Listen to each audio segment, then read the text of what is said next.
Hi students, आज मैं आप लोगों को prove that root two is irrational इस क्वेश्चन को सॉल्व करना बताऊंगा और इसके पीछे क्या कॉन्सेप्ट है वो भी समझाऊंगा। ठीक है, तो इस टाइप के क्वेश्चंस को जो हम लोग सॉल्व करते हैं और जिस मेथड से सॉल्व करते हैं जनरली उसको हम लोग बोलते हैं कंट्राडिक्शन मेथड। तो सबसे पहले मैं ये बताना चाहूँगा कि कंट्राडिक्शन मेथड होता क्या है।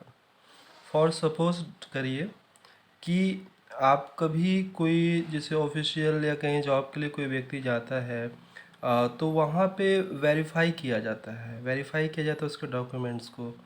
उसने जो भी लिखा है, ठीक है, उसको तो मालूम है कि हाँ ये सही है, लेकिन जो थर्ड व्यक्ति है जिसके सामने आप ले जा रहे हैं डॉक्यूमेंट्स को, वो कहता है नहीं, हम इसको नहीं मान सकते। ठीक है, तो आप क्या करते हो, आपको पता है कि आपका नाम रवि ही है, लेकिन उसको भी आपको प्रूफ करना पड़ता है। ठीक है, तो उसको प्रूफ करने के लिए आपके पास जनरली क्या होता है कि भाई हम अपना बर्थ सर्टिफिकेट दिखाएंगे, आधार कार्ड दिखाएंगे, या आपके हाई स्कूल में जो नाम है वो दिखाएंगे, तो इससे ये चीज़ें क्या हो जाएंगे, वेरीफाई हो जाएंगे। ठीक है, तो एक तो मैंने मतलब छोटा सा एग्जांपल लिया समझाने के लिए सिर्फ इसको।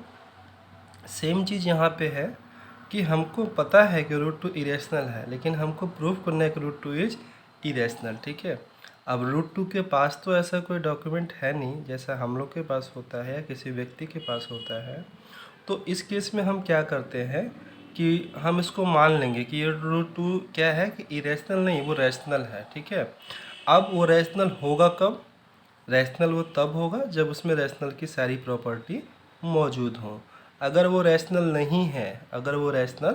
नहीं है, तो वो क्या होगा, अल्टीमेटली इरेशनल मान लिया जाएगा। ठीक है, जैसे एक ग्लास में गर्म पानी भरा हो और आप लाख कहें कि नहीं ये पानी गर्म नहीं है, ठंडा है। ठीक है, लेकिन अगला व्यक्ति कैसे मान लेगा वो पानी ठंडा है, अगर उसको वो टच करेगा, उसको गर्म न लगे, उसका हाथ न जले, तब ना वो माना जाएगा कि हाँ ये पानी ठंडा है, अदरवाइज़ वो पानी क्या कहा जाएगा, गर्म है। तो सेम चीज़ यहाँ है कि हम लोग रूट टू को रैशनल नंबर मान रहे हैं such that root two is equal to a by b, where a b are the integers and coprime. यहाँ दो बातें लिखी हैं कि ए और बी इंटीजर्स होगा और साथ साथ क्या होगा, को प्राइम होगा। क्योंकि जब कभी भी हम लोग रैशनल नंबर को लिखने की बात करते हैं तो वी आर ऑलवेज, हम लोग हमेशा उसको स्टैंडर्ड फॉर्म में रखने की बात करते हैं। और स्टैंडर्ड फॉर्म क्या होता है, वो उसका सबसे सिंपलेस्ट फॉर्म होता है। ऐसा कंडीशन जिस केस में ए और बी का कॉमन फैक्टर 1 हो, ए और बी जिसका कॉमन फैक्टर 1 हो, तो माना जाता है कि वो रैशनल नंबर किस फॉर्म में है, स्टैंडर्ड फॉर्म में है। ठीक है, अब हमारा जो एजम्पशन है, जो हमारा पहला हमने सपोज़ किया है, वो ये किया है कि रूट टू जो है रैशनल नंबर है जहाँ पे ए और बी इंटीजर्स है और ए वाई बी स्टैंडर्ड फॉर्म में है, इसका कॉमन फैक्टर सिर्फ और सिर्फ 1 है। ठीक है, तो अब आप लोग ध्यान देना, स्क्वायरिंग बोथ साइड्स, तो रूट टू का स्क्वायर कर दिया हमने और यहाँ पे ए बाई बी का स्क्वायर कर दिया, तो रूट टू का स्क्वायर क्या हो गया, 2 equal to a square by b square. ठीक है, यहाँ तक कोई डाउट नहीं है किसी को। अब यहाँ से हम लोग जो हमारा क्वेश्चन का प्रोसेस है उस पर हम आते हैं। तो हम लोगों को ये मिला कि 2 equal to a square by b square, है ना। तो यहाँ से बेटा बी स्क्वायर क्या हम लिख सकते हैं, बी स्क्वायर इक्वल टू हम लिख सकते हैं ए स्क्वायर बाई 2। ठीक है, अब इक्वेशन 2 का जो राइट साइड है उसको देखिए, ये फ्रैक्शन के फॉर्म में है और इसका एक और मतलब है कि ए स्क्वायर को 2 से डिवाइड किया जा रहा है। ए स्क्वायर को किससे डिवाइड किया जा रहा है, 2 से डिवाइड किया जा रहा है। तो यहाँ पे एक थ्योरम है इसी चैप्टर में कि अगर किसी नंबर का स्क्वायर 2 से या किसी अदर नंबर से डिवाइड होगा तो वो नंबर, मतलब कि ए स्क्वायर है तो वो ए जो होगा वो नंबर भी उसी नंबर से डिविजिबल होगा। ठीक है, तो ये आपका बन गया इक्वेशन नंबर ए। क्या आ गया, इक्वेशन नंबर ए। यहाँ से आपको मिल गया कि ए जो है वो 2 से डिविजिबल है। अब देखो यहाँ पे हम लोग सेकंड प्रोसेस में जाएंगे। हमने ए का तो एक फैक्टर निकाल लिया, ए का हमने फैक्टर क्या निकाल लिया कि ए का ये 2 फैक्टर है क्योंकि ए से ये 2 डिवाइड हो रहा है। अब हमको बी का भी दिखाना है। ठीक है, तो बी के दिखाने के लिए हम लोग ये जो आया हुआ है कि ए इज डिविजिबल बाई 2, इसी को कंसिडर करते हैं कि ए इक्वल टू 2c। अब इस वैल्यू का use A equal to 2c का ये जो आपका इक्वेशन नंबर 2 है वहाँ पे हम लोग यूज करेंगे। तो b square equal to 2c² by 2। देखो ए के प्लेस पे अगर हम 2c रखेंगे तो यहाँ 2c² हो गया।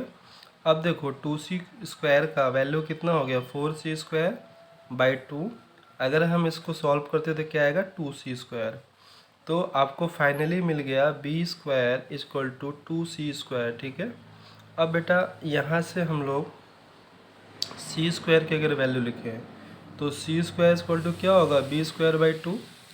अब देखो इस इक्वेशन के राइट साइड से, इस इक्वेशन के राइट साइड से हम लोग कह सकते हैं कि b² is divisible by 2, that is b is also divisible by 2। ठीक है। अब हम बात करते हैं इक्वेशन ए का और इक्वेशन बी का। इक्वेशन ए ये कह रहा है कि ए जो है वो 2 से डिवाइड हो सकता है, डिविजिबल है ए से, और बी कह रहा है कैपिटल बी इक्वेशन कि ये जो स्मॉल बी है ये भी 2 से डिविजिबल है। तो हम इन दोनों इक्वेशन से कह सकते हैं कि ए और बी का कॉमन फैक्टर क्या है 2 है। ए और बी का कॉमन फैक्टर क्या है 2 है। और हमने एज्यूम क्या किया था कि a and b are the coprime. तो अगर ये को प्राइम है तो इनका कॉमन फैक्टर क्या होना चाहिए, सिर्फ 1 होना चाहिए। और हमने यहाँ प्रूव क्या कर दिया कि नहीं, इसका कॉमन फैक्टर 2 भी होगा अदर देन 1। तो देखो यहाँ पे कंट्राडिक्शन हो गया। हमने एज्यूम किया कि इसका 1 के अलावा कोई और कॉमन फैक्टर नहीं होगा, लेकिन हमने इसको सॉल्व किया तो क्या पाया कि नहीं, इसका 2 भी कॉमन फैक्टर है। तो दिस इज़ द कंट्राडिक्शन। ये हमने जो माना और जो प्रूव किया दोनों क्या हो गए, एक दूसरे के उल्टा हो गए। तो इसका मतलब मेरा जो एजम्पशन है वो क्या है, गलत है। और मेरा अगर एजम्पशन गलत है कि √2 इज रैशनल, तो √2 क्या होगा, इरेशनल। ठीक है। इसी चीज़ को हम लोग लिखेंगे। From equation a and b we can say that 2 is a common factor of a and b. यहाँ हम ऐड कर सकते हैं कि अदर, यहाँ हम लोग ऐड कर सकते हैं अदर देन 1। ठीक है। अदर देन 1 के अलावा ए और बी का कॉमन फैक्टर 2 भी है। दिस कंट्राडिक्ट आवर एजम्पशन, ये हमारी जो एजम्पशन है उसके विपरीत है, उसके उल्टा है। तो दैट इज, इसका क्या मतलब है, या this implies that √2 is irrational. ठीक है। तो इस टाइप को क्वेश्चन करने का यही एक तरीका है। तो आप लोग इस पे अधिक से अधिक क्वेश्चन बनाइएगा, आपको कॉन्सेप्ट क्लियर हो जाएगा। अगर कोई डाउट रहता है तो आप कमेंट कीजिएगा, इस पे मैं और वीडियो बना दूंगा। Thanks for watching.